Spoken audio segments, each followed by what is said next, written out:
From the center of the galaxy, this is ForceCenter, a show about Star Wars pop culture, the ultimate adventure, life itself. Hey, look at me. I'm Ken Napsok. I'm Joseph Scrimshaw. And if you're wondering where Jennifer Landa is, we are too. No, I'm kidding. She's out.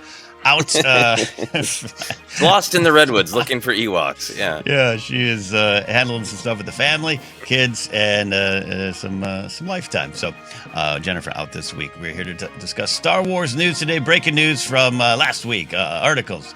And actually an interview from a couple weeks ago that became an article last week. We're going to be talking about Luke Skywalker and Maul, Shadow Lord, today. Before we do that, we want to let you know about our Patreon page. Patreon.com/ForceCenter is where you can support us directly. It really helps shows like us in these times. If you want to be part of the community in the Discord, that's where you'll access it.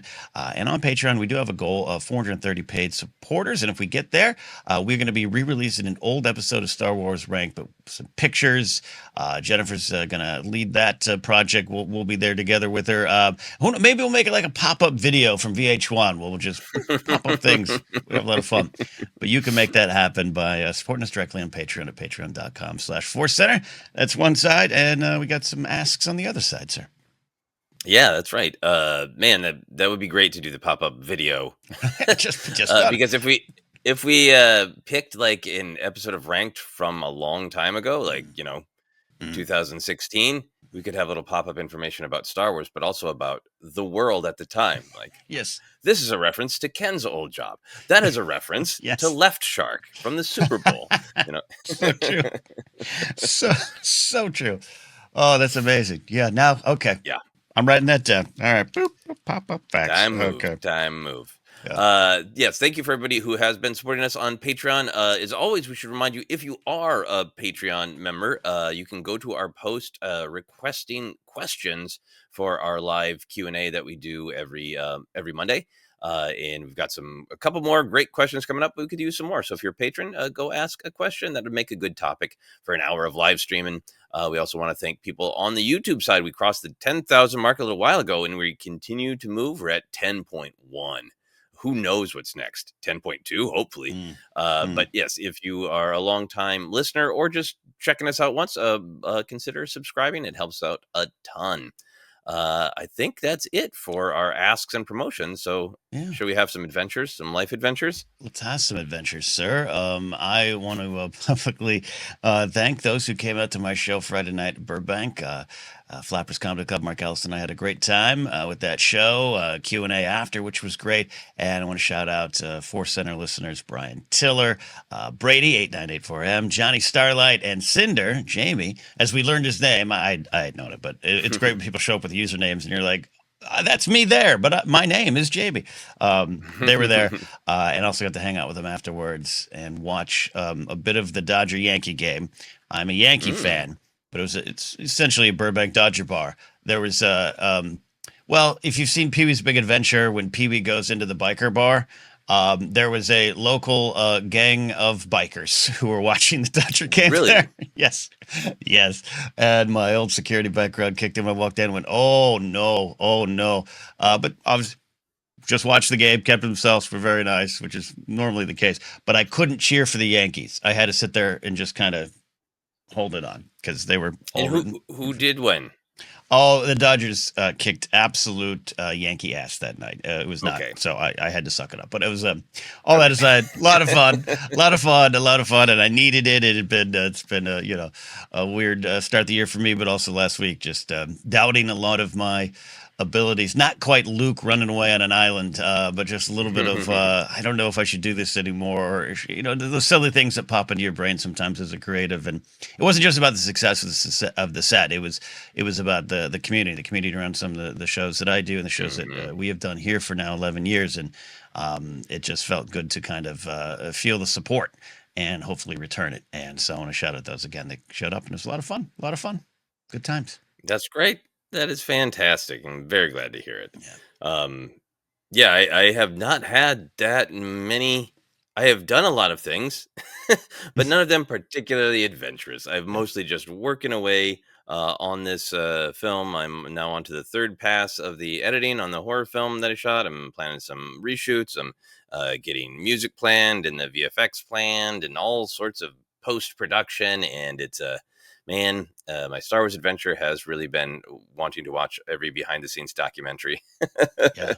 and feel the pain, the joy, the frustration. Hmm. It more than anything, it's just sort of like it's a long time to live in the unknown of Yeah. like there's of like Hmm. how is this all going to turn out and trying good Star Wars philosophy lesson of like I was rewatching a part of Empire Strikes Back this morning because that's really my main Star Wars adventure is that I've been watching Empire Strikes Back like 15 minutes at a time. And this week I was watching Yoda poke Luke with a stick and Hmm. say, never your mind on what where you are, what you're doing, and Hmm. that's a good Star Wars lesson for me right now. I just think like I'm looking at this scene. Is this Yeah. scene working? Don't worry about anything else Mm. until that's what you're concentrating on. Yeah. So I think I've just mostly had a philosophical Star Wars adventures this week. I love it, man. I love it. I love hearing that, and I know this film is taking a lot of life energy out of you, much like you're in front of Palpatine. But it's Hmm. obviously worth it, and going to be even more worth it. But yeah, I love those little moments when Star Wars grabs us. It's easy to as long as we've been talking about Star Wars our entire lives, but here on the podcast for 11 years now, like it's so easy to just kind of take some of it for granted. So I love when sometimes Star Wars just comes up and like Yoda slaps us with a with a little walking stick. So we're still Yeah, important. exactly. Exactly. And like, yeah, I mean that's a great point to be like, okay, yes, I do feel drained, but I chose to do this and it's in service of something that I care Mm, about. So when I'm feeling negative, it feels like, oh man, something's sucking my life energy. Like Palpatine is like, no, mm. I'm like Ray, choosing to give my energy to the Vexus. There you go. I have chosen this. It's a positive thing. It's a good thing. Uh, Other Star Wars news for me. Hey, Empire Strikes Back's a real good movie. It's pretty good. Um, it's real good. It's real good. It's been really nice to watch it in like 15-minute bursts and Hmm. hyper concentrate on it because it's fun for me when I'm doing all this editing to watch the edit. Mm, I know that film so well. It's also fun to kind of just watch each scene and take a step back and see like how are the themes built in this film? What's Leia going through? Then we cut to Luke in the next scene going through kind of a similar thing that just like I'm mm. getting out a lot out of it. I love that. Yeah, see it Yeah. again for the first time, right? See it with Hmm. new eyes. Always, always. Yep. Always indeed. Always indeed. Yeah. Well, there's our Star Wars life adventures and our just life adventures overall. We're assuming Jennifer's having wonderful adventures right now. We'll return next week with stories of real life Ewoks she met. We'll see. Uh, we're going to get into some Star Wars news now. And, well, we got two stories, like I said, to dive into. First one about Luke Skywalker, then about Maul. Pretty exciting stuff. Two big characters. And this one is what I'm calling the new future of old Luke Skywalker. Mark Hamill once again created some Star Wars news headlines with comments on his time as Luke Skywalker. Speaking with comicbook.com to promote the film The Life of Chuck, Hamill said this: "I'm so grateful to George, Lucas, of course, for letting me be part of that back in the day. The humble days when George called Star Wars the, quote, most expensive low budget movie ever made. We never expected it to become a permanent franchise and a part of pop culture like that. But my deal is, I had my time. I'm appreciative of that. But I really think they should focus on the future and all the new characters." Other than that, he also made a joke about leaving behind his Jedi robes in The Last Jedi, not wanting to be a naked Force ghost. That's it. That's kind of what he said, though. Again, Rise of Skywalker remains. But let's just start, as we often do, with just kind of our overall reaction to his quote. And sub question I just thought about the Sporter Joseph, like, what do you do when you see a headline that begins with Mark Hamill says this about? And I sometimes have a little bit of reaction. Nothing against Mark. It's just sometimes I'm like, oh, here we go again. He is so thoughtful and honest, and also like I think he's just somebody who loves comedy, right? I mean, we Mm, know that he's a huge fan of old school Laurel and Hardy mm, and Buster Keaton, right? And he himself treasures making a joke and his all of his funny ways he's signed Star Wars tops cards over the years, like yeah, so I think I brace for impact of like, is he going to say something that's going to rile up the fandom? And what weirdo joke is he going to make? Because yeah, it's so important to him to spread the joy of comedy. Like this was a great quote, an honest quote, an yeah. insightful quote. And then I'm going to close it with a banger about nude Force ghosts, you know? Da, da, da, da, da, da, da. Bam. Oh, indeed, indeed. Uh, Yeah, but overall, but yeah, yeah, yeah. big picture. Yeah, I think it's totally relatable, and I feel like he's kind of said things like this previously on social media.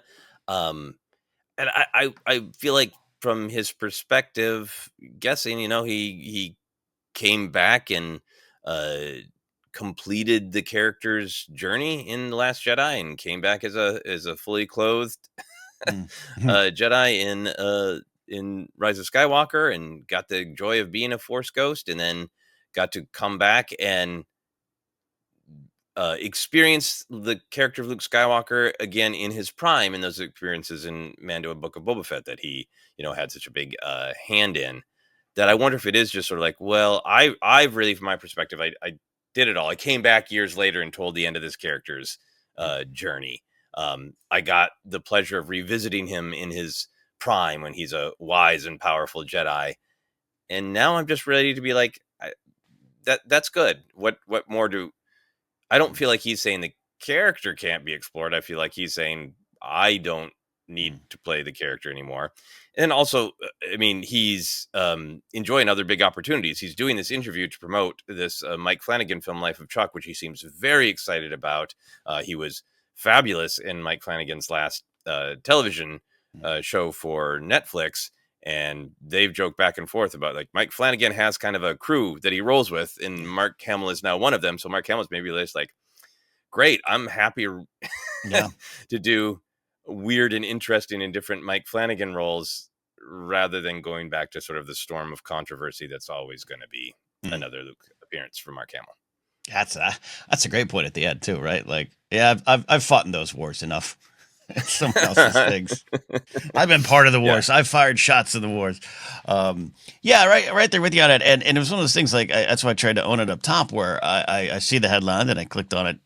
Because we have to gather news here for our news show, and I read it kind of fast. And the last part, I think they should focus on the future and all the new characters. I read it as the new characters, or just like, don't worry about legacy and it shall all be new. And I had this weird like, no, I still want more Luke, Han, and Leia, which we'll talk about that. And then I kind of read it, and I even like the quote even more, just like that includes Ray, Finn, Poe, whatever you want to say, new characters to come, characters we haven't known as well. I think it's a great quote and an honest quote, like you said. And yeah, he's he's in his 70s now.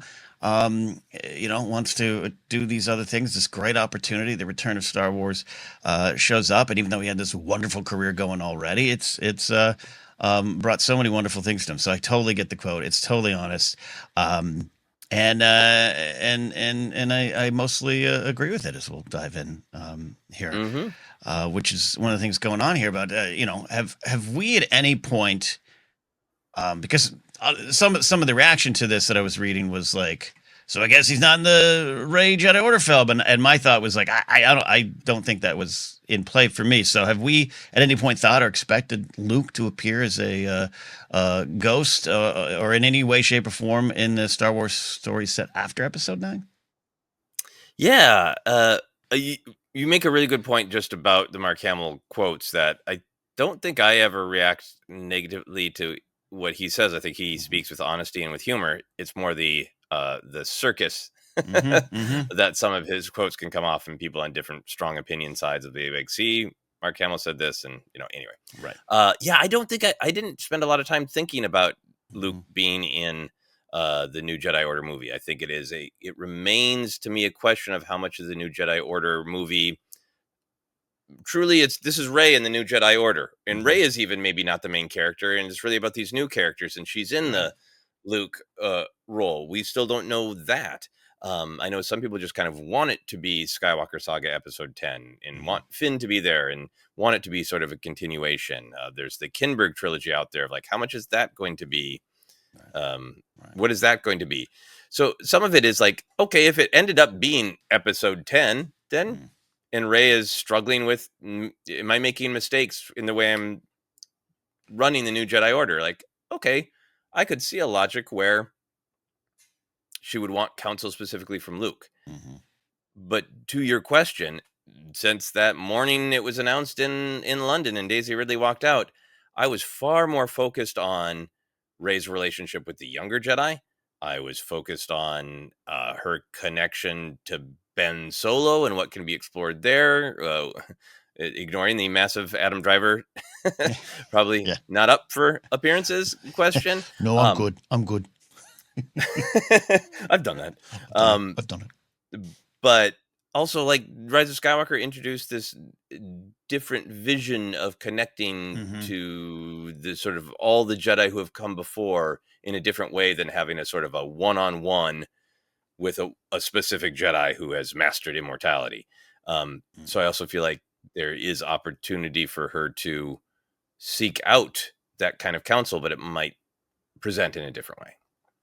Yeah, I love what you're saying about going back to London because I'd absolutely love to go back to London. Maddie Gunner was sending me pictures of upper crust through WhatsApp this weekend, so thank you for teasing me, Maddie.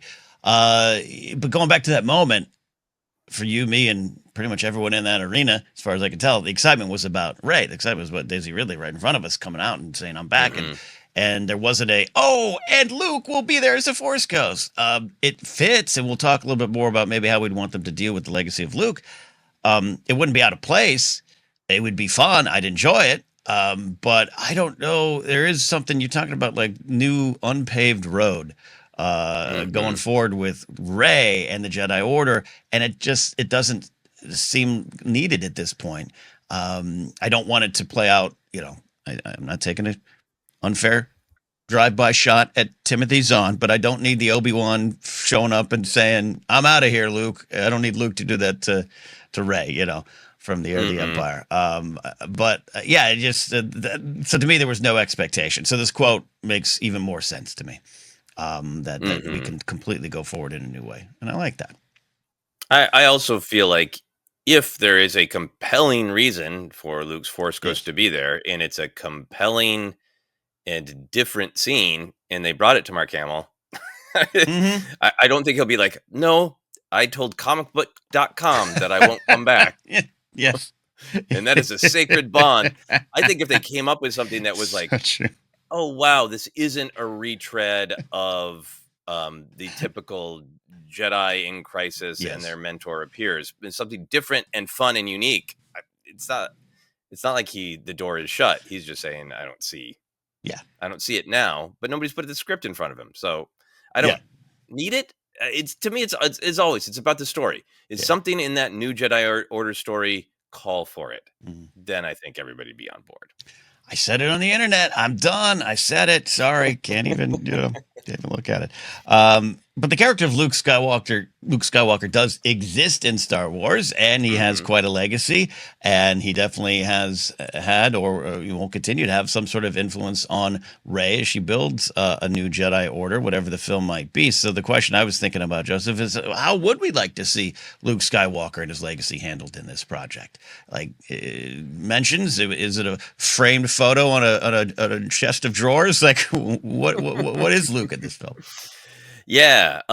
Well, my kind of jokey answer is I want the kid from the end of The Last Jedi to be a student. I want Tamiri Blegg to be a student Yeah, of the New Jedi Order, and he still has the homemade Luke Skywalker action figure yeah, that was made by storyteller Oniho Zaya. yes, yes, That's kind of the jokey way, but yeah, I mean, it like um, I think the sacred Jedi text being around is appropriate, and that's kind of it's not directly Luke, but it's kind of a connection to the legacy. I mm, think if Rey did have a moment of reaching out to all of the Jedi or teaching students to commune in that different way, mm, to me it would be absolutely appropriate for Luke's voice to be a part of that. Um, Entirely dependent on what the film is about, but I also thought it would be a great nod if Ray recited one of his lessons to her yeah, students, yeah, you know, or kind of like when I was being trained, I was told of a third lesson, and I know some fans think we have the answer. I am of the in the camp mm, of Luke never quite got around to that lesson, and mm, it's open for delightful interpretation. So yeah, Ray sharing with her students her version of what the third lesson was. And again, all due respect to people who feel that they have that answer. mhm, Um, mm, yeah, so I think mm, I think there are a lot of ways to pay tribute to him that isn't the like. look, there's a statue of him. Yeah. Like, I almost want something more. His legacy of what he taught Ray and what he experienced and what he succeeded at and what he failed at Mm. is a teacher of Jedi is what I'm more interested in. Yeah, absolutely. Yeah, you could have a Jedi Hall of Fame wall. You know, you could have a plaque up there. You could do that. But yeah, you're talking about things I'd like to see mentions in conversation, philosophical debates or something. Maybe Ray is debating with others. You know, we know there's people in the story that might not be too keen on the Jedi returning. So maybe they cite something. Maybe it's an argument about what Luke was, and Ray knows and knows what she meant. It could come up in so many ways like that. That would be completely organic. That wouldn't be a nostalgia pull that a lot of people would probably write some of that stuff off of. And I'm again going to what we just talked about. Not expecting any of this, but his legacy would have such a place in the story that we know so far. Again, we are so far out from knowing what the story truly is about. But if she has established a Jedi Order or is establishing a new school or whatever it might be, yeah, damn straight, he'd be part of that. Not necessarily showing up, but just what she learned clearly. And maybe her trying to find ways to change and adapt that too, wondering what Master Luke would say. But then that might mean you'd want him to show up at that point. But yeah, ways to do it. I just had thought about it because while I agree with Mark and his perspective on playing the role, the character exists. And going forward in Star Wars storytelling, in any shape or form, even Starfighter. I don't expect Starfighter to have a Luke Skywalker reference, but he's also a pretty damn good pilot, so maybe there would be a reference. There's still a place for him in the story as a character that exists. Yeah. Yeah. There's also the thing of it's such a beautiful final moment with Luke and Leia. Mm-hmm. And if Mark Hamill were to come back, there's also like, I would want a reason that Rey is speaking to Luke specifically and not to Leia as well, or to Leia, Yep. who trained her for longer. Yep. Yeah, no, absolutely. Yeah, we could probably have the same conversation with the name Leia in it too, without a doubt. Mark spoke focusing on the future and all the new characters, which we do agree with here, and we're excited for here, especially looking ahead to like the Kinberg trilogy of, to me, being a trilogy for the next generation of Star Wars fans. You're going to want a lot of new, but the question is, Joseph, what about going back to explore the character of Luke? Obviously not with Mark, though they've done that before, as we know with Mandalorian, Book of Boba Fett. But we've talked a lot about in the past. I don't want to retread too much of it, of course, and bore the audience of Luke comics or Luke animated series, Beyond Kylo. There's that kind of stuff, but I just still think, I guess the question really, Joseph, is I just still think there is so much to mine that I don't want even a comment like this, like you said earlier, sometimes Mark's comments to get used as gospel to prove points for folks.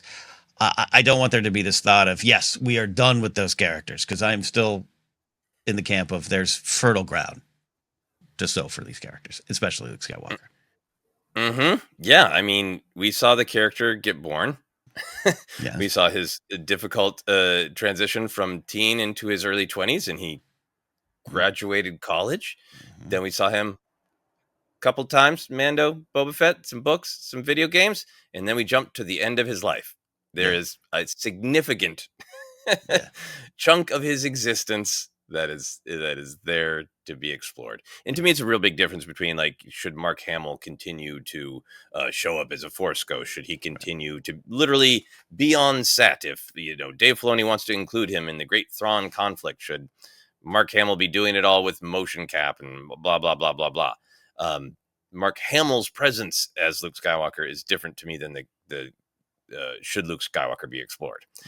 I really continue to want an animated series in particular, because a couple of reasons. I think it has the longer amount of storytelling real estate to explore Luke's prime as a Jedi, his victories and his failures in building the new Jedi Order. What was that like? What wins did he have? What was the good and the bad of his relationship with his nephew?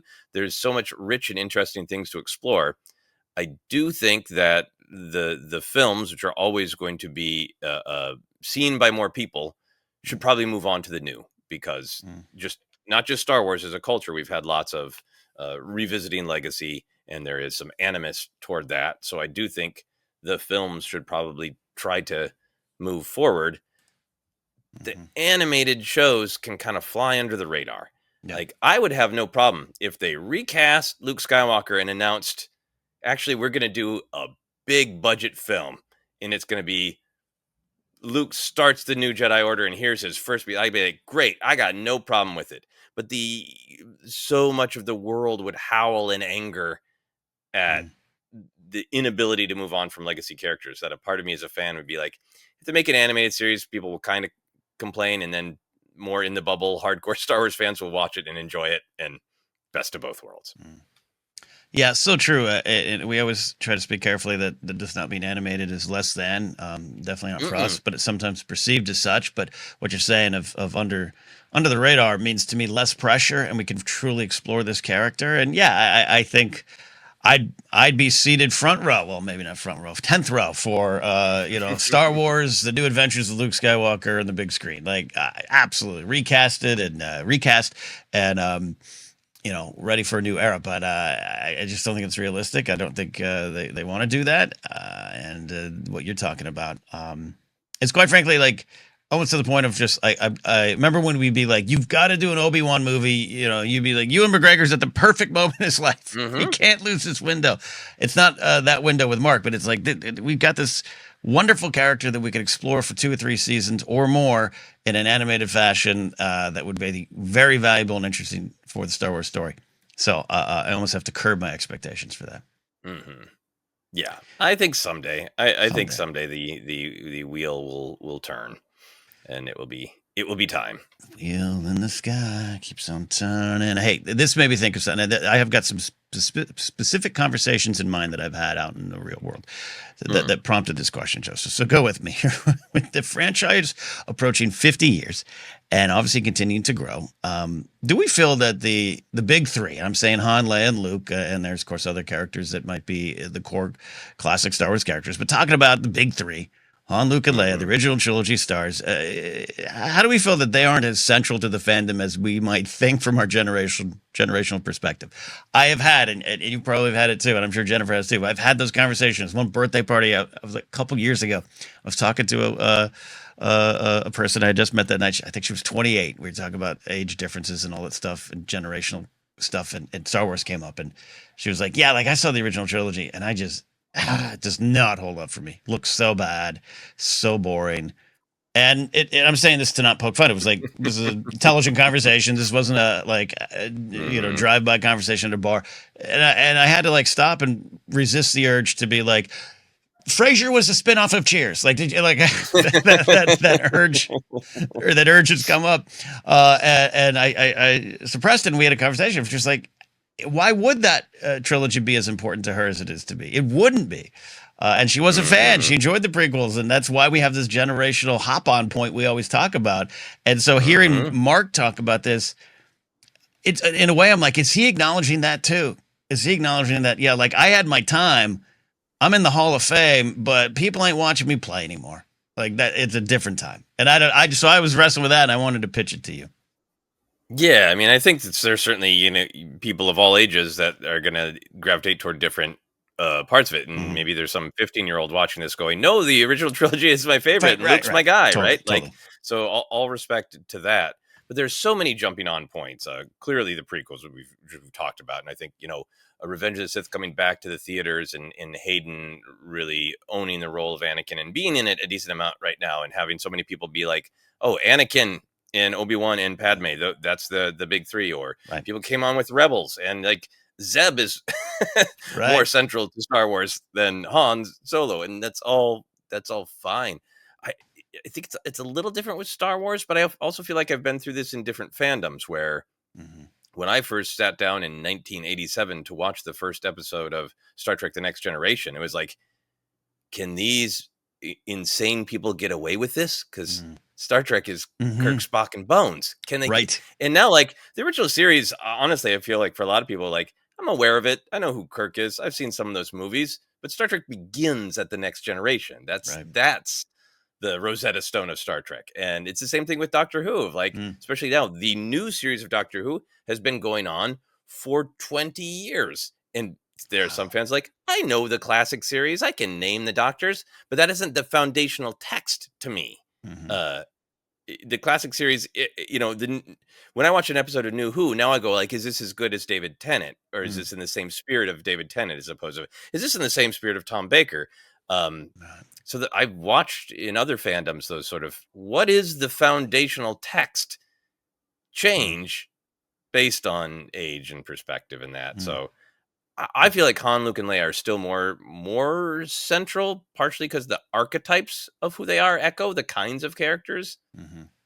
The Jedi, the scoundrel, the political leader, the royalty, who picks up the blaster. In some ways, I would say I think Leia is the most central, and I know Yes. that makes some Luke Skywalker, Han Solo fans howl, but I think Leia is almost more central, partially because she isn't just Star Wars. She is so tied to Carrie Fisher, Mm-hmm. and she's so tied to an important cultural moment of broken ground on a more complicated presentation of a woman in genre fiction, of the princess who was in charge and the princess who is saving herself. That in some ways, I think her legacy almost is even stronger because it's more than just, did you start with the original trilogy? Do you like these characters? Are they your favorite? There's even more with her, I think. No, that's an excellent little side conversation. Do you think she is a character, and you're right to point out the Carrie Fisher of it all. Do you think she is still, I don't know, just more relevant to the overall Star Wars story, which is not to diminish Han, my guy, Luke, your guy. Like, yeah, there, but we've got smugglers, we've got other Jedi that you can glom onto, and we got other political leaders, Mothma, Padme being so important to people. But I still think and not even with the character going forward, but just when talking about Star Wars, I think there's still a lot of awe when people talk about Leia, the character, and her accomplishments and what she has done. And hell, even Yoda thinking, I'd rather train that one. Can we get that one here? I'd rather train that one. Which is, again, I'm rambling here, but like why I love Kenobi, the series, so much, because we got to see Leia at a big starting point. It's some of my favorite Star Wars stuff, to see her come to the decisions that would inform her and guide her the rest of her life. And so, in a way, what you're talking about, I agree with. I just think she's overall, as George would say, hey, this is her story. The rebellion's her story. Han and Luke, they're just bumbling around doing their stuff, but this is her story. Yeah, and so important in Kenobi, that idea of like her seeing firsthand what the galaxy is like and saying, I don't want to be a leader who is removed from what is really going on. I want to get involved. Yeah. So with your conversations that you have, how do you feel about Han, Luke, Leia not being as central? Do you feel like that's true? You're so right to point out that there is probably some 15-year-old or 12-year-old or someone going, no, absolutely. And you're right to say this is slightly different than other situations because Star Wars is so big. Also, you're right to say, as someone who was in that generation, even though I wasn't a big Star Trek fan, like, there's Next Generation seemed like such a weird knockoff at the time. Like, I'm talking about the commercials. Like, what? Yeah. What are you doing?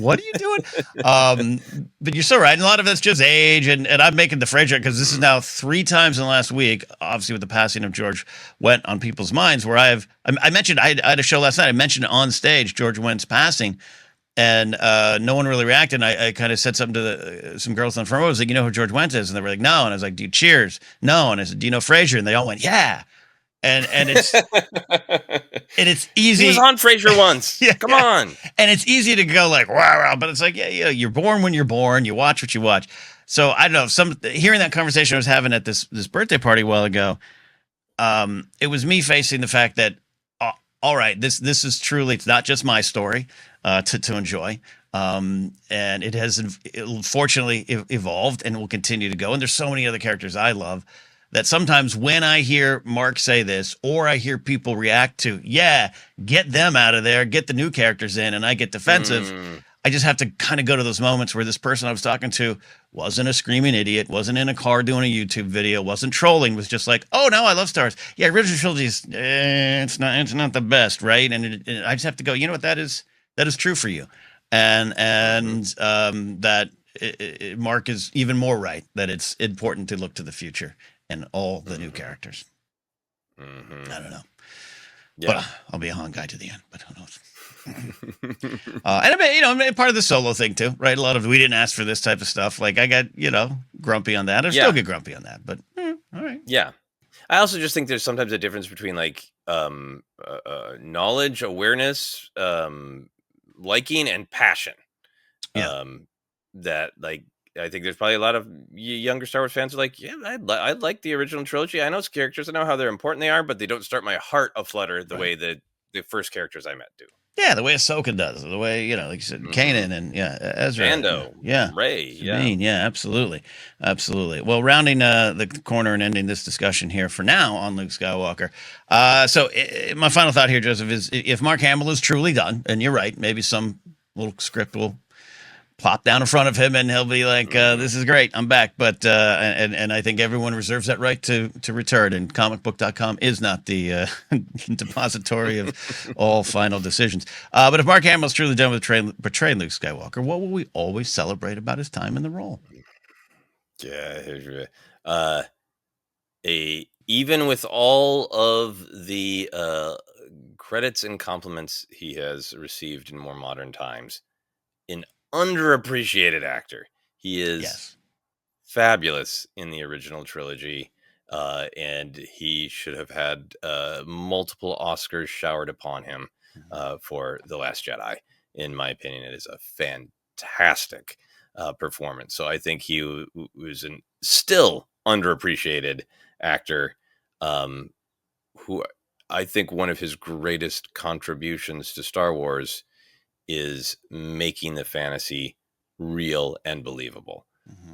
All of the actors embraced the difficult dialogue, the not enough direction from George and Richard Marquand and all Hmm. that. Hmm. But Mark Hamill came into it as a genre fan without a chip on his shoulder, wanting to make it real and playing a real frustrated kid on a backwater planet and playing a real uh, anxious, impatient guy on a swamp planet with a nothing but a puppet to talk to for weeks at a time and made it all absolutely real. Hmm. Right there with you. And this is so funny. Here we are kind of poking at the generations after us about not knowing the NBC primetime lineup in the 80s. But looking at our generation, I feel part of this, where I was one of the ones, that would wonder what happened to Mark Hamill. Because I also Hmm. wasn't watching a lot of the animated shows that he was working in. Also, we just didn't know the cast of animated shows as much as we do now. Back then, it was slightly Hmm. different, and so it was a little bit of like almost a snicker. I got to be honest, almost a snicker of. I mean, Harrison, Indiana Jones, and Air Force One, and look at all this stuff. And Carrie was always beloved, but Carrie bigger than life, and it was like and then there, what happened to Mark? And I feel like Hmm. I contributed to that in my circles in the late '80s. And what I do, I apologize if I ever get a chance, I will to Mark, but also I have to forgive myself just the way pop culture was. But you're so right. The thing that I will celebrate forever was the sincerity he brought to it. A New Hope is a New Hope, and he plays it perfectly. But I think by the time you get to Empire, and definitely Jedi, which all Jedi has some of the famous Star Wars, clunkier lines and everything. Some of that stuff is there. That DNA is there. But Empire, it's the sincerity. You're so right. He's the only human on the call sheet, and I think Hmm. I do believe that Yoda's the key to that film working. But in tandem, if Mark doesn't play that Muppet real, we're we're up a creek with no paddle here in this film. Hmm. and Hmm. and it works perfectly with Frank Oz and the team behind Yoda. But it's Mark's sincerity. Hmm. You will be works because Mark's terrified, and he's terrified of Frank Oz with his hand in a Muppet. Like what I mean? Like I don't Yeah. ever want to undercut that again. He is underappreciated.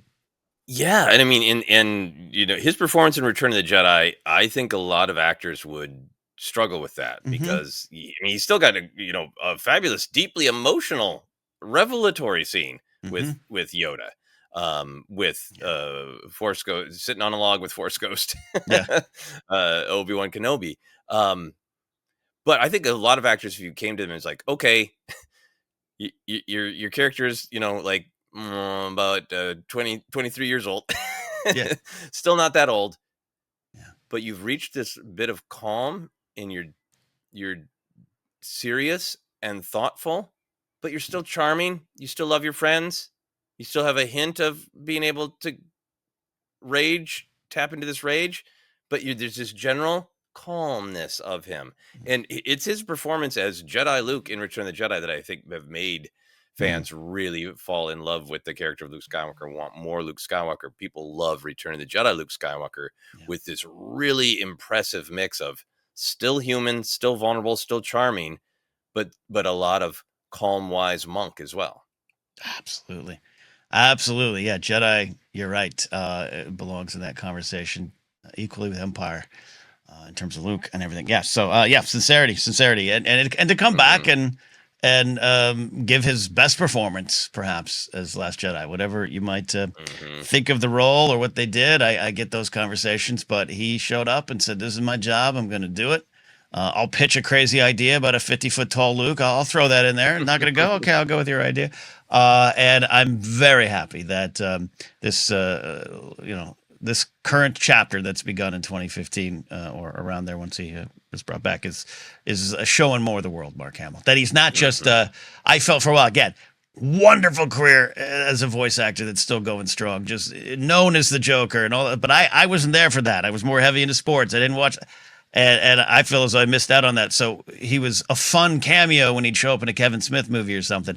I'm so glad he is now showing up in cool hip things like the Flanagan projects. You know. You clearly were a Han guy, because I was ride or die Mark Hamill. I Yes. never got on board the making fun of him. Yep. My brother was the Han guy, and he had a little bit of like, see, Harrison Ford's career, Mark Hamill's career. I was like, no, he's great, and he'll be back. And he showed Yeah. up in an episode of the television show The Flash as a trickster, and I was like, yeah, see, Mark Yeah. Hamill's back. And I watched that Batman animated series Mm-hmm. every day Yeah. after school. I was so happy for his role as the Joker. So Yep. I'm glad that I stayed strong in my Mark Hamill fandom. I'm glad you did too. I'm glad. No, seriously, it's part of the truth of looking back on the pop culture timeline Hmm. of there was a point in time Hmm. where he might have been disparaged. So, not no more. Not no more. Nope. Not no Nope. more. All right, from Luke Skywalker, the beacon of hope in Star Wars, the symbol of all that might be good, we're going to one of the symbols of all that might be bad.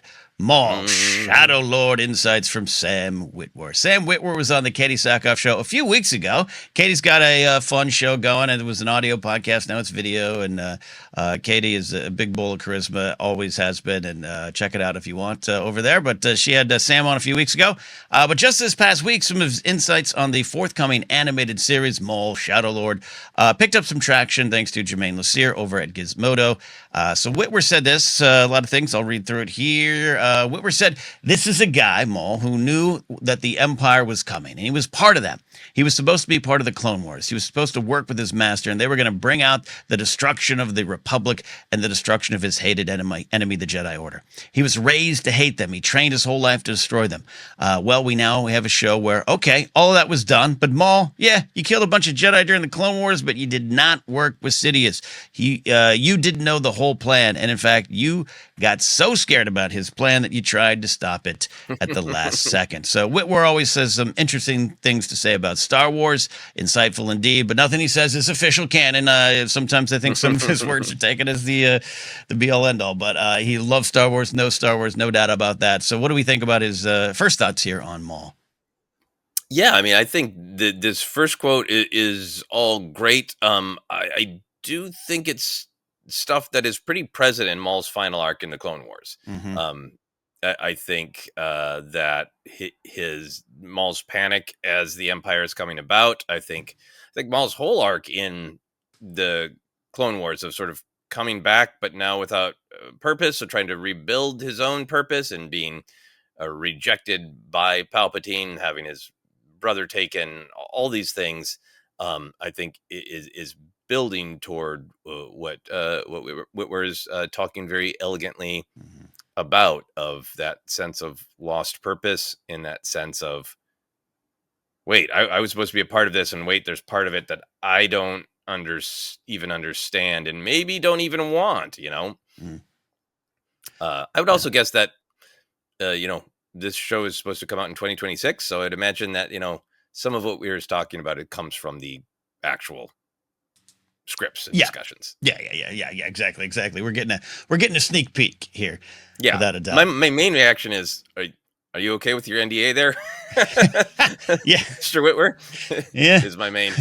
Yeah. So some of the stuff he said even on Twitch streams. Yeah. Yeah, you dancing on the edge of the NDA there, Witwer. And no doubt excited to be back in this role. I'm He sure. knows what he's doing. He's Yeah. signed many an NDA. I'm just joking. Yeah. I mean, I am too, kind of. No. No, I love it. I love this take on it. I think it is present. I think it's played with so wonderfully in the Clone Wars. It's one of, I think, the benefits of bringing back a character like Maul, and from the spider leg jokes to, oh, this is like some heavy lifting you're doing with this character, and of course we know where it ends up with the Rebels. One of my favorite things in Star Wars too, beloved by so many as well. But I do. It's relatable to take this Shadow Lord, and who hasn't been like, part of a project, and then you're cut out or it doesn't work, and then someone else, and you're like, oh, that's what we were gonna do. Damn it! Like, I'm here behind, and that can kind of screw with you, and already being from where this character starts, a big bowl of hate, to try to add some more hate into it. It's fascinating there. I like that. Whitwer does go on to say some more things here. Now the Empire's here, which Maul would have known that was his master's intent, but now that he's seeing it, he's like, is this what he had in mind? Because this isn't what I thought it would be. Maul comes from a time of swords and sorcery and magic and knights, and now all that color's being sucked out of the universe by this mechanized empire. And Maul's like, is this right? Is this the universe that we're trying to build? So what do we take from that quote? I'll say this. I love that he's kind of described some people who don't love Andor as much as others. like Maul's like, no, there's no creatures in Andor. Yeah. Where are the Rhodians? I'm Maul. I was a spider. Like, where is that? Anyways, your thoughts on that part of the quote? Oh, did Luthen get stabbed and he couldn't survive that? Ooh. Yeah. Put some spider legs on Luthen. Come on. Yeah, there's so much about this that I like. And this is, I think, kind of the new ground. To me, there's a little bit of there's certainly the loss of purpose with not having the mission to build the Empire. There's the rejection of, you're not the favorite son of this horrible father figure of Palpatine anymore. There's also this kind of fun, when you're doing something, what do you want? Do you want the end result, or are you more interested in the doing? And it's like, is our part of Maul is like, I wasn't really interested in getting to the Empire. I just wanted to kill Jedi forever. Right. Because it makes me feel valuable and powerful and fulfilling my purpose. And I would have been happy to just kill Jedi forever and see about the grand day the Empire will come. But wait, now the Empire's here? Like, you ever drive somewhere and you think you want to go to the place, but you realize you're enjoying driving there more? And then when you get to the place, you're like, oh, I'm just here now. I liked it better when I was anticipating being to the place than I'm actually at the place. I just did that recently where I got some food at a 7-Eleven and went to a park, and I was like, yeah, no, I wanted to be in the car. And I just turned around. Anyway, I think there's something about with the whole the swords and the sorcery and the magic and the knights, and the idea that the truth is Palpatine is this Sith Lord, this cackling wizard with lightning out of his hand, shoots lightnings out of his hands, and that Palpatine doesn't want to build a galaxy where he can just be that. It made me think of Maul's immortal line from The Phantom Menace of, at last we will reveal ourselves to the Jedi. I would love it if the show sort of dug into maybe a part of what Maul wanted in creating an empire was to be seen and to be valued, of like, I'm this terrifying looking creature from this scary planet of Dathomir, from this tradition of magic. My mother has a dress that she uses dark magic to float the tendrils of behind her, like, and that wanting to be seen and to be valued as something different and fantastic. And that's part of what was taken away from him. And like, wait a minute, we hid the Sith, hid for generations.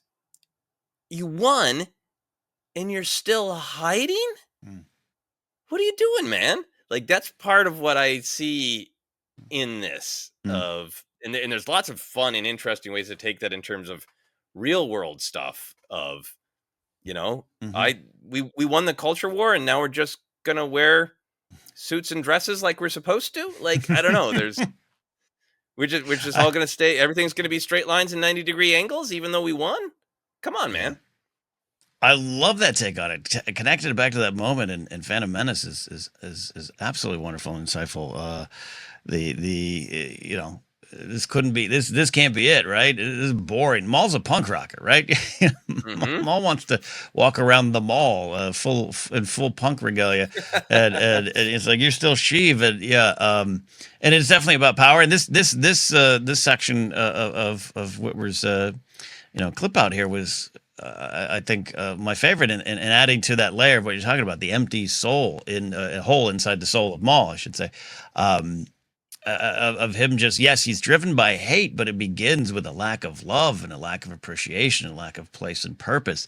Like so many people, he's looking for a community, even if that community is just one of two, and then when he's removed from that, it is sad. It is you're watching just someone trying to cling on to some kind of purpose, and so to tie that into this isn't even what we wanted, man. Like, and therefore, I'm now mad at you, or want to do something to you, or now I'm running criminal syndicates to do my own thing. It just I don't know. It just adds to what we already have been discussing about Maul for years now.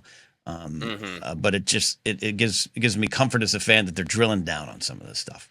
I like. Mm-hmm. And I think, we're going to talk about more about this sort of like he is a bad guy, Mm-hmm. because that's part of the quotes as well. But I think every way that Maul can be relatable is good. And I so relate to this quote. It's one of the reasons I talk about being drawn to Star Wars so powerfully when I was a kid, because a lot of the world was real boring and gray and beige and boxy. Mm-hmm. And almost all television was a man in the exact same kind of suit driving the exact same kind of car and Mm-hmm. having crashes on the exact same parts of LA freeways. Yeah. And that was every television show. And Star Wars was an explosion of the fantastic and the different. So like I'm kind of like, yeah, aesthetically I'm with you, Maul. Like Maul's like this guy who's really into Tolkien and Zeppelin, and then the Empire is just like bad Muzak versions of stiff classical Yeah. music. And I love that. I want there to be like an almost aesthetic element to it Mm-hmm. for it Mm-hmm. for Maul, where he's just like, it's so boring. I'm really there for that. Is someone like you yourself who corporate speak or meetings or why the hell are we doing this? Like, yeah, I like that Maul's sitting there at the conference table being like, no, this ain't it, man. This ain't it. Boring. Yeah. Boring. Yeah, there was some more clarity about what the show might be covering character-wise with Maul. Witwer said, it is truly a show about bad guys versus worse guys, and our bad guys are still bad guys. This isn't going to be a show where you go, oh, you find out Maul's just a real teddy bear. Man, he's just misunderstood. But the idea is, in fact, that even though he's a bad guy, is he as bad as Sidious or Vader? And the answer is actually no. From the Sith perspective, this guy has flaws. And these flaws are the humanity that seeps in at various points, and some of this is humanity he did not have maybe early in Clone Wars, but because of things that happened to him, he's rethought a lot of things. So, and there was some other stuff in there that I didn't. I just didn't want to put everything that Whitwer said into this news story, but him and Filoni talking about ideas, some of it during the making of Rebels, and Dave saying, that this isn't your show. We'll deal with that somewhere else. And now they got the show to deal with it. So I was fascinated by that because I know where this all leads. But I wanted to start just in general, but this thoughts about a show about bad guys versus worse guys and what you feel about that. Yeah, I think that's a great way to describe what I hope the show is, and I hope it does follow this. And I love the clarity of like, yeah, we're not going to try to say Maul is actually a hero. Yeah. He's a vicious murderer who can't get past his need for vengeance and control and power Yeah. and anger. So I think that's great. I'm so happy to hear this talk because I've really felt for a long time what's so compelling about Maul and Rebels is he is absolutely using Ezra. Ezra is a tool, Yeah. but there's this sense throughout the whole time that he really wants Yeah. an apprentice, and a friend, and not like he'd necessarily, like, if he had to choose between Power and Ezra, Ezra would probably go, but his first choice would be, actually do join the dark side, because then we can hang out and we can read Tolkien and listen to Zeppelin together, and I can take you to Dathomir and show you all the weirdest, most exciting, bizarre crap that goes on in my fantastic home planet. Like, Yeah. I think when you look through a lot of Maul's trajectory, Mm. it is loneliness, Yeah. and it is wanting connection. He has a strong connection to his home planet. We learn in Rebels that he made his base in his mom's old house. Basically, he's Mm-hmm. basically living in his mom's house Mm-hmm. that he didn't get to grow up in. He has a connection to Savage Opress, and he's brutal to Savage Opress because that's the relationship he knows. Yes, I know. Yeah. But it's a relationship, and he's Mm. distraught when his brother is slaughtered Mm. by Palpatine. Even though he is fighting with Lady Tano, there's kind of a desire for Ahsoka to see him and hear him and understand him and maybe join him. Uh, Mhm. Super strong in Ezra. I think even his obsession with Kenobi is sort of like, my obsession with him is vengeance, and I want him to die, but I also kind of want to. Mm. That is a connection, and Mm. that means I'm not alone because I'm tied to this person, and I'm fated to confront him and to find him and to rant at him. It's not a healthy relationship, Mhm. but it is a relationship. Mm. And I really hope that this show can follow through on what we're talking about, is explore someone who is deeply lonely and takes some steps to address that, Mhm. but can never take the big step of letting the dark side go, which would allow him the connection he craves. I can imagine this character getting so close to maybe not full on moments of redemption, but full on moments of illumination and clarity. And Hmm. that is part of the tragedy of the character. So I love this part. I love that. No, it's it's bad guys. He isn't a teddy bear. That I think I needed to hear that when reading this article. Right, not that I don't Hmm. trust these creators or trust Dave in the animated realm so much, but I just was like, okay, yeah, now you kind of really got me. Not because you're leaning into the bad guy. That actually sometimes worries me because of the sometimes the worship of the Star Wars villains can be a little Hmm. off-putting and challenging. But there's just so much to learn from a character like this who, one of our favorite details, I think, is learning over the years that, he was kind of pissed that I could have been a Jedi. No one found me. No one found Hmm. me, which means he has some kind of heart in there. He has some kind of, it's not all hate. It might be now, but it is driven by loneliness. And so many things out in the world and throughout history, so many bad things have been done by people, large groups of people who are lonely and looking for community and find purpose in the wrong Hmm. reasons and are so easily pushed into those wrong places just simply because they just are lonely and they want connection like all of us. From the squirrels in my yard to us here now, we all want connection and community. And you can easily be pushed into finding those false connections. That's a valuable thing to analyze, and if we're going to see that through Maul and see this kind of play out through the Star Wars story, and that some of his quote humanity he might slip in, like I'm so interested in that now, and this makes a lot more sense as a show. Where we'll close with what do we hope to learn about it, but it's like, yeah, there's a lot of canon I want to know.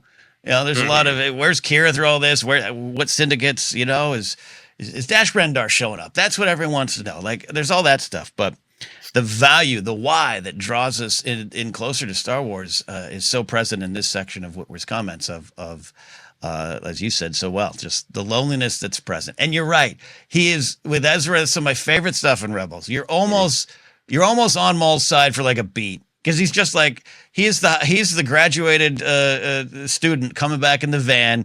Asking for everyone's gamer tags. You all want to play some Fortnite tonight? You all want to hang out, play some Fortnite? Like that's all. He is that, and it's sad. And I think all of this is going to make his loss, his final moments with Kenobi in the arms of Kenobi, I think it's going to make it even more powerful.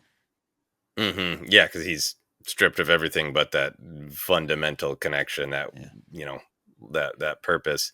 Yeah, and I think I love how he calls Ezra his apprentice. It's like almost like a sad buddy comedy where, like, this guy's my best friend. This other guy's like, no, I'm not. This guy keeps calling me his best friend, and I'm not, but he insists on it. Yeah, knowing that there's going to be an apprentice character Mhm. in the Yeah, show, that's right. I think Yes. that is so going to be the spine of it, and I wonder if some of the humanity will be like Maul is on his mission to build his criminal empire, and that there are points where I can choose the big picture of what's best for my criminal empire, or I can save my apprentice, right? Yeah. And that he chooses, not that he goes to the light side, but that he keeps kind of choosing the apprentice in a way that maybe even disagrees with the teachings he's giving his apprentice about the Sith way. Yeah. Absolutely. There's a lot to play with. Final thoughts here. What are we hoping to learn about Maul from this series? And this could include those canon checklist ideas out there. All sorts of canon checklists with the timeline of Crimson Dawn and Kira, and are we going to jump in time in the show and take him from the beginning of the Empire to him? What I believe is stranded on Malachor. Maybe he's not stranded, and Right. maybe it will change our perception of that. But I get the sense the poor guy's been there for a while. On a real practical level, I'm interested in the buildup of Crimson Dawn. Does he hide that from Palpatine? Or does he sort of make a deal with Palpatine? Because Palpatine shuts him down when he builds the Shadow Collective, because he is trying to build a power that will rival the coming Empire. Yeah.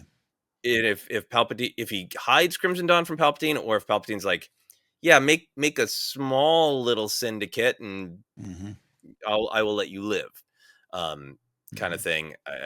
That's what I'm most interested in at practical level. On an emotional level, we've seen people traumatized by the dark side turn back to the light, and we know Maul is a character who might get close, Yes, but doesn't ever quite cross that boundary. He's never quite able to let go of the anger and vengeance. And I would love, on an emotional level, to see how close does he get to being able to let the anger and the vengeance go, and why can't he? What stops him? I think this shows a great opportunity to play with the, oh, so close, but you didn't make it.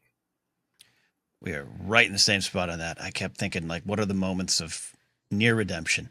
What are the moments of, like I said earlier, enlightenment of that he pulls back from it? Again, the power of that, because it's a story about change, and Star Wars is so much about change, so much about letting go, so much about moving forward, but taking who you are and finding ways to go forward with that, and owning the past, not destroy the past. And other moments where he has, they're not going to be quiet moments of, might I do good here? But just to see it play out over a couple seasons, I think it's going to be fascinating, because I think it's one of the best things of repeating a point from earlier, but Maul comes back, and the badass of the badasses from 1999 who gets cut in two gets to come back, and it's kind of weird. It is kind of sword and sorcerer type of stuff there. And there's so much great value to the character going forward. It's one of my favorite things in Star Wars, what they did with Maul. So to play with that. On a practical level, yeah, go ahead.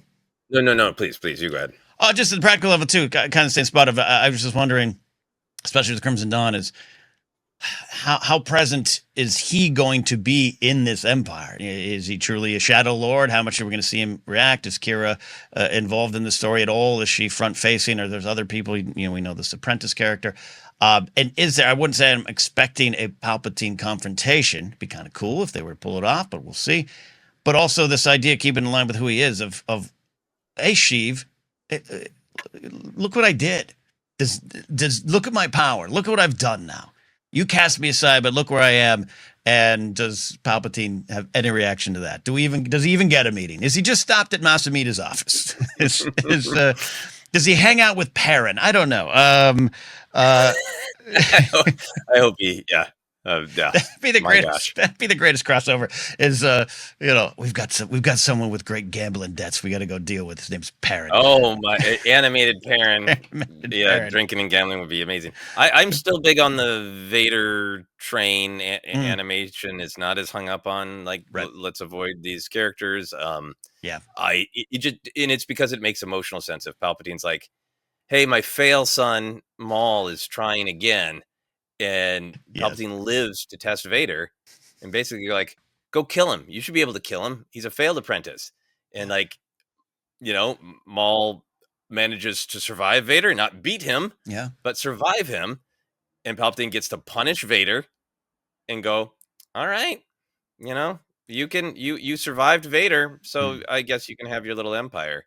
Like, there's some I of course want Vader and Maul. That's cool, and I still love the cool parts of Star Wars, obviously. Yeah. And the oh my god, people have been fantasizing about this since 1999.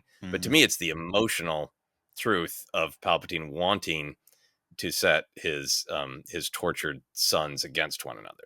Oh, of course. It's been a while since I've taken in the final 2 seasons of Rebels. Maul, correct me if I'm wrong, Maul's kind of not only aware, but kind of a little afraid when Vader shows up, right? Doesn't there a little bit of he's that? Like, we should go. We should get out of here. We should get out of here. Trust me. Yeah. It's like that bar scene in Roxanne where Kevin Nealon and Rich Snyder are telling the dark guy, don't fight with the big nose fire chief. Man, that's a reference for all you kids. But you're also making me think here, just in terms of that's just a good in terms of predictions of, there's maybe some history there that we don't know yet. But the fact that Maul would do all this and still couldn't get an audience with Palpatine, instead gets his crappy half brother he's never met. Like, who are you? Like, where's Daddy? The chosen one. Yeah. Yeah. Maul feels like he is not chosen. So here's the chosen one. Yeah. I also just, I feel like Maul has, in his rebirth in the animated series shows, he's such a tragic character. He's such a Shakespearean character. I wonder if a part of his arc will be wanting that connection with the apprentice. But because Maul isn't honest with himself about his loneliness, basically training his apprentice too well. So she's like, you trained me to be a Sith, and now you want to be my best friend. That's not the way it works. Yeah. And a tragedy if he could have had that connection, but he trained his apprentice too well, so she rejects him in the way of the Sith. He's just alone in his mom's basement playing games with no one to play with him. Playing with the Darksaber. Alone in your mom's basement, playing with the Darksaber. Blasting some space Led Zeppelin would be good. Well, there you go. We're looking forward to this series. Any final thoughts on Maul there, or is that all you got? There will be so many more. I'm really excited for this show. Really, really excited. I am too. Very much looking forward to this show here. So, and more with what we're talking about. Star Wars there. All right, we're out of here this week. If you have any thoughts on this, let us know. You can reach out on social media at ForceCenter Pod. Facebook page is ForceCenter Podcast if you're over there. Podcast is available in a lot of spots. Acast, iHeartRadio, Apple Podcasts. Search and find us. And let us know if we're not there. We'll try to get on a new platform. Merch available at tpublic.com/user/ForceCenter or at Fourth Wall. There's a link down below the YouTube description for that. If you're on YouTube, give us a like, comment, all those good things. Subscribe as we said up top, and patreon.com/ForceCenter is where you can support us directly. Follow me at Ken Napzok or my website, kennapzok.com. Get into the Blathering community, Pop Rocket Radio, my music show, and other things on my Patreon page as well. Sir, where can they find and follow you in your efforts to continue to put art into the world? Yeah, you can follow me on Blue Sky, or Instagram is where I'm spending most of my time, those two social media sites. And you can go to my website, josephsgrimshaw.com, for links to all sorts of stuff, including my weekly blog letter called Finish Your Monsters. I talk a little bit about my own creative and life adventures and try to help keep people inspired to keep going on your own adventures in life. And if you want to help me finish this horror film, Dead Media, that I've been working on, you can click a link to an organization called Film North that can take one-time tax-deductible donations. Thanks to everybody who has helped out there. That's it for me, Ken. That's it for Joseph. That's it for me. And don't forget to follow Jennifer at all her social media spots as well. And we'll see you next time here on ForceCenter.